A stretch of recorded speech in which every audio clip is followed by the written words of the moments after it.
Imagine your company is building this massive, impenetrable digital fortress. You've got the moats, the firewalls, the guards, checking every single ID at the gate because you are desperately trying to build this perfect risk management framework to protect your most valuable data. Right, the classic security perimeter. Exactly. But right now, as we speak, your absolute best, most trusted, highest performing employees are quietly sneaking out the back door, carrying briefcases full of your company's deepest secrets. It's a massive blind spot, honestly. It really is. And the craziest part, they aren't malicious hackers. They're just trying to get their jobs done faster, and they're doing it using a totally hidden shadow AI ecosystem. Which is happening everywhere, by the way. Right. Before we unlock exactly how this is happening, I need you, the listener, to do us a quick favor. Please hit that like button, subscribe, follow the show, and turn on the notification bell so you never miss a deep dive. Definitely do that. Also, a really quick housekeeping update on Martin Stevens versus OpenAI. To be explicitly clear, this is still not a lawsuit, and we are currently in a voluntary quiet period at Martin's request to idle the release of public info. Right, just holding steady on that front. Yeah, and while we are hopefully working toward a settlement in the background, we want to be crystal clear that we are absolutely not giving the impression that settlement discussions are actually underway or that any progress is known right now. Exactly, no assumptions should be made there. And finally, the dead man switch has not been activated, meaning Martin is still completely safe, physically and legally, from any action being brought against him. Which is good news. For sure. All right, let's get down to business, and welcome to this deep dive. Today, our mission is to synthesize a massive stack of cutting-edge reports. And it is a very big stack this time. Oh, yeah. We've got fresh data from Zscaler, LayerX, Cyberhaven, Noma Security, and the NIST AI Risk Management Framework. We are going to unpack the collision between AI prompt leakage, your power users, and the absolute struggle to govern it all. It is a fascinating collision, especially when you actually look at the scale of it. To set the stage here, we have officially entered the second wave of AI. Meaning the honeymoon phase is over. Exactly. The experimental phase is done. This technology is fully operational inside the enterprise now. But the data we are seeing is just staggering. What are we looking at? Well, according to a new report from Cyberhaven, 39.7% of all AI interactions now involve sensitive corporate data.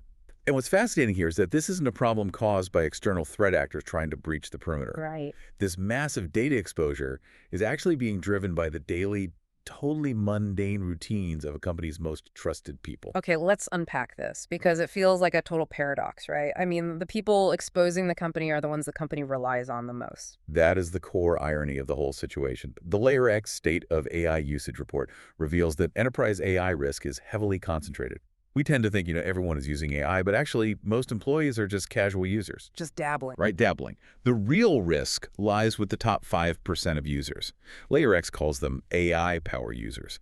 While half of all employees might have like 12 or fewer AI conversations in an entire year, this top 5% is generating over 144 conversations. Wow. And they go deep, averaging 18 prompts per session. Wait, 18 prompts in a single session? That's not just asking a chatbot to write a polite email. That is deep, iterative problem solving. Oh, yeah.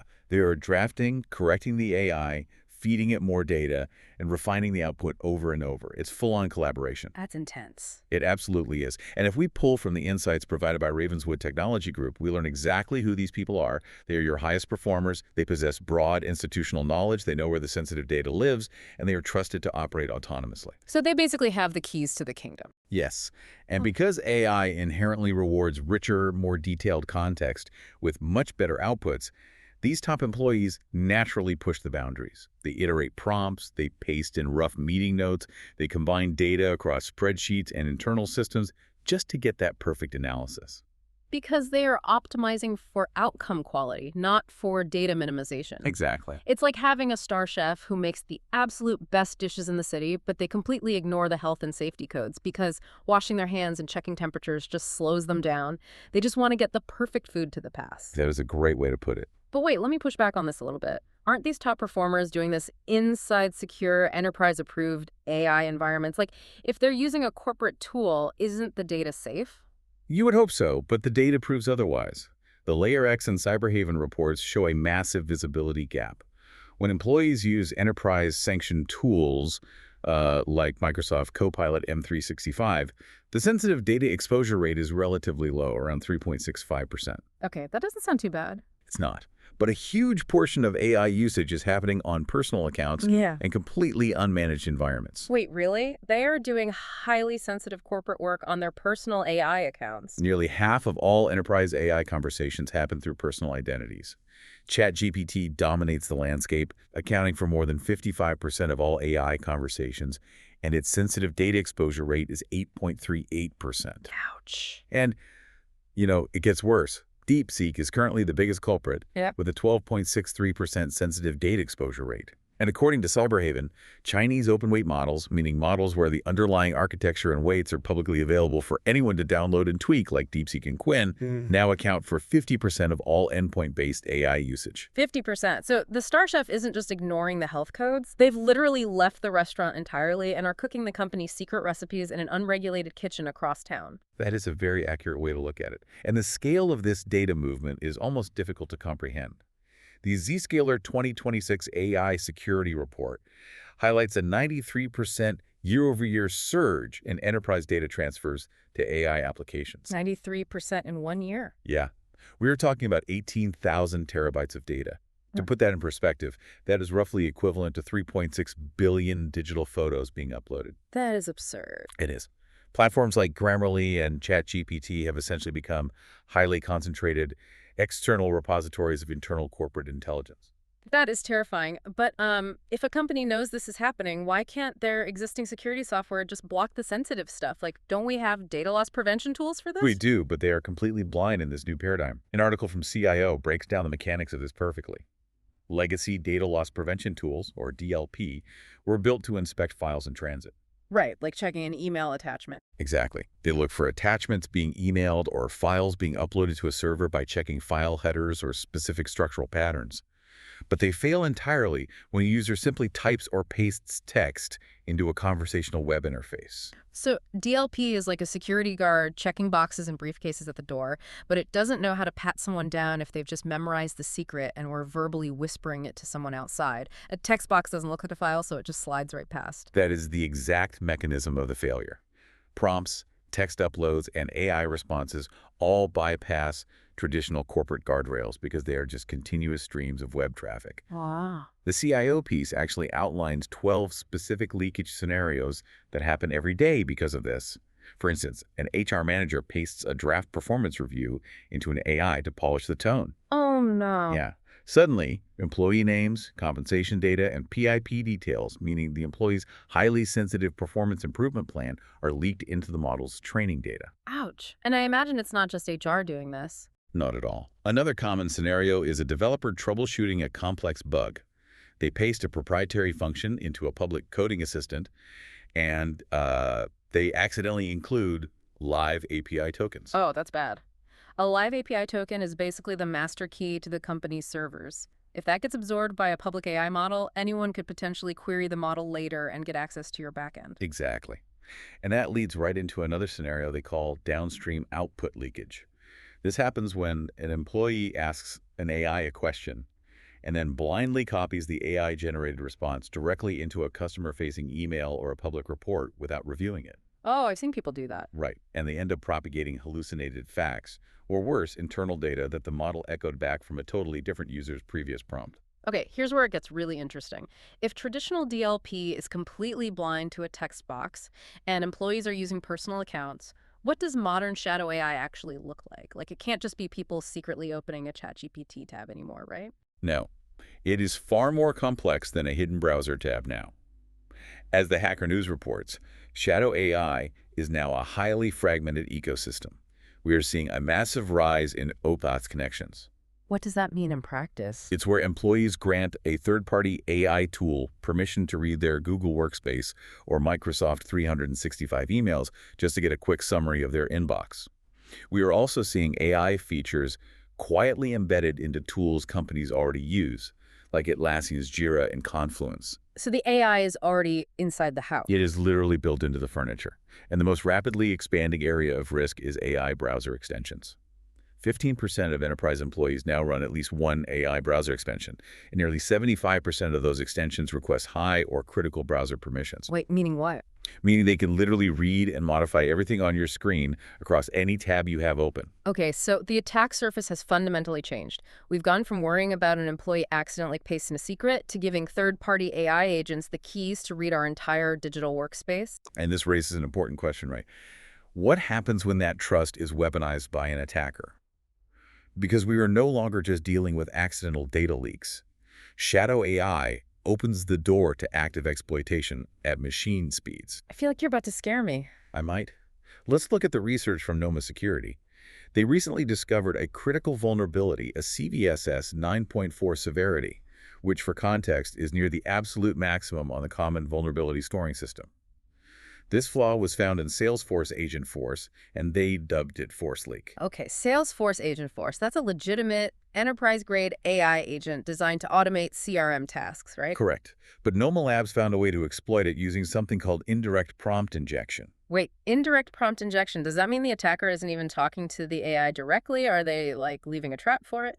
That is exactly how it works. Think of it like a booby trap. In a direct attack, the hacker interacts face-to-face with the AI chatbot. But in an indirect attack, the attacker hides the malicious instruction inside a normal, seemingly harmless piece of data, just waiting for the AI to read it later. Ah. So in the force leak scenario, an external attacker submits a normal-looking web-to-lead form on a company's public website, but in the description field, they hide a malicious instruction. Like invisible ink on a resume. Yes, the CRM stores that lead data just like any other file. The trap is set. Later, a busy sales rep logs in and asks their Agentforce AI, "Can you summarize my new leads for today?" The AI fetches the attacker's lead, reads the description, and suddenly the AI processes that hidden malicious instruction. Oh, wow. Because the AI doesn't know the difference between the sales rep's command to summarize and the hidden text in the lead form saying, steal this data. To the AI, it's all just text instructions to be followed. Precisely. The AI acts as a gullible execution engine. In the forced leak exploit, the AI processed the malicious instruction, bypassed the content security policy, which is essentially the browser's built-in bouncer, that usually stops data from being sent to random, unapproved third-party servers, and silently exfiltrated sensitive CRM data directly to the attacker's server. And the sales rep has no idea this just happened. They just got a helpful summary of their leads on their screen. None at all. The data theft happens entirely in the background. And this isn't an isolated anomaly either. When Zscaler's red team tested enterprise AI systems under real adversarial conditions, the results were sobering. How bad was it? They found that 100% of the enterprise AI systems they analyzed were vulnerable to compromise. The median time it took for the red team to achieve a critical failure was just 16 minutes. 16 minutes? What are they even doing in 16 minutes? They are mapping the system. They use prompt injection to trick the AI into revealing its own underlying system prompts and developer instructions. Once they know how the AI is wired, they use it to map internal OPIs, and within minutes, they have enough leverage to trick the AI into pulling sensitive data from connected databases and setting it out. That is terrifyingly fast. So what does this all mean? We have autonomous agents being attacked at machine speed, and our best employees are bypassing the rules because the rules slow them down. How does an organization actually defend itself without just completely killing productivity and going back to the Stone Age? That is the core challenge. You cannot ban your way out of this. If we connect this to the bigger picture, we have to look at the NIST AI Risk Management Framework, or AI RMF 1.0. NIST, the National Institute of Standards and Technology, the heavy hitters of cybersecurity frameworks. Indeed. The NIST framework shifts the conversation entirely. It emphasizes that AI risks are inherently socio-technical. Socio-technical, meaning it's not just a math problem or a code problem, it's a people problem interacting with a math problem. Exactly. You can't just fix the code. You have to address human behavior, the context of use, and shifting training data. The framework aims to establish trustworthy AI characteristics, making sure systems are valid, safe, secure, accountable, fair, and privacy-enhanced. They do this through 4 core functions: govern, map, measure, and manage. Okay, govern, map, measure, manage. That sounds great on paper, but I'm still stuck on a mechanical issue here. If my top power user goes home, opens their personal laptop, or even just opens a personal chat GPT tab on their work laptop, how does corporate security even see that to govern or manage it? That visibility gap is solved by deploying modern endpoint agents. Companies are installing secure web gateways like the solutions provided by Zscaler directly onto the corporate laptop. Ah, I see. Yeah, this software monitors all web traffic leaving the machine. Yeah. So even if the employee navigates to a public, personal AI website, the security agent intercepts the prompt before it ever leaves the laptop. Okay, so the security is living on the machine itself, not just at the corporate network perimeter. But even then, how do you manage a power user who is determined to use DeepSeek to debug proprietary code? According to research published in the International Journal of Core Engineering and Management and supported by the Hacker News, you essentially have to fight AI with AI.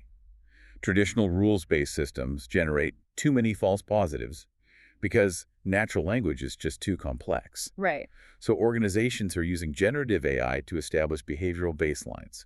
The AI learns what a normal, safe workflow looks like for that specific power user. So it knows that Alice in marketing usually asks for blog outlines, but if Alice suddenly starts pasting Python code, the system flags it. Exactly. Furthermore, they use AI to create synthetic data. They generate thousands of fake threat scenarios and malicious prompts to train their own anomaly detection models. So they are essentially running fire drills, like feeding the security system fake leaks so it learns what a real one looks like. That is a perfect analogy. Yeah.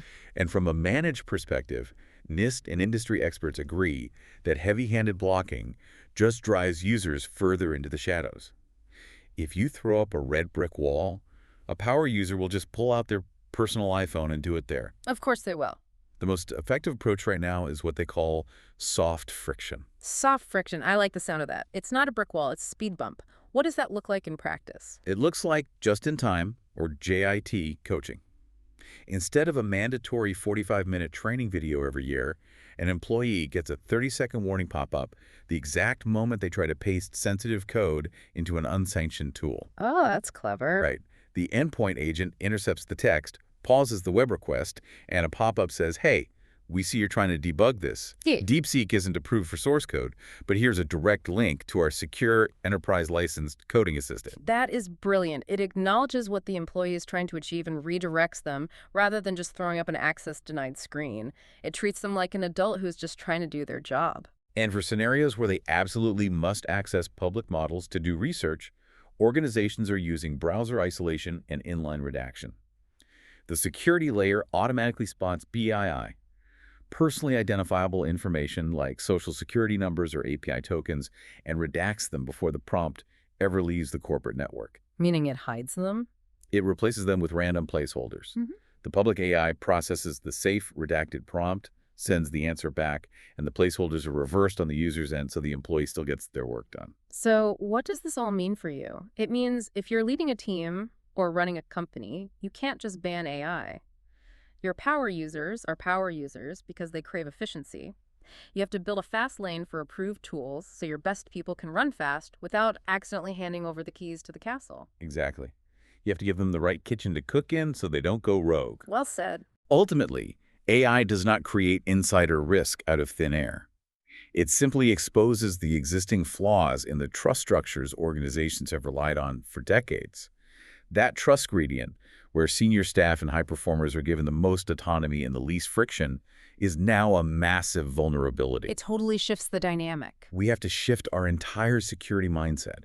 We have to move away from simply trying to prevent data movement because a copy-pasted text box is too hard to catch, and start managing context accumulation. Because the file itself doesn't need to move anymore. Right. With AI, the actual file doesn't have to leave the building to be compromised. The context just has to be absorbed by the model over time. Which brings me to a final thought I want to leave you with today.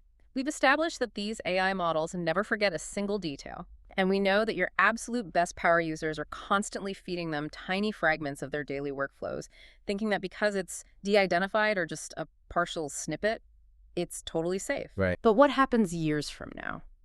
What happens when a competitor deploys a future autonomous AI agent that is capable of scraping the web, accessing those old model weights, and reassembling all of your employees' isolated fragments into a complete high-fidelity map of your company's proprietary strategy? The tiny breadcrumbs you leave today might just be the blueprint for your own disruption tomorrow. That is a chilling thought to end on. Something to mull over. Thank you so much for joining us on this deep dive. If you found this conversation valuable, please make sure to like, subscribe, and share it with someone who needs to hear it. We'll catch you on the next one.